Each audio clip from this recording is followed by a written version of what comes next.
আসসালামু আলাইকুম। পদ্মার পাড়ে আসছে, দেখেন কত বড় একটা চর আছে পদ্মার পাড়ে। বিশাল একটা চর, কি বিশাল একটা চর!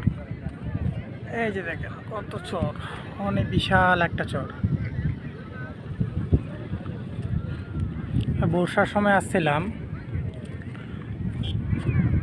তখন অনেক পানি ছিল। এই চরটা তখন পানিতে থইতে একবারে, এখন অনেক চর। এই দেখেন কত দূরে পানি, অনেক মানুষ। বিকালবেলা সবচেয়ে বেশি মানুষ হয়। এখন ওয়েদারটা অনেক সুন্দর লাগে, ঠান্ডা ঠান্ডা ভাব, তাই বিকালবেলা অনেক মানুষ হয় এখানে। আপনারা চাইলে আসতে পারেন,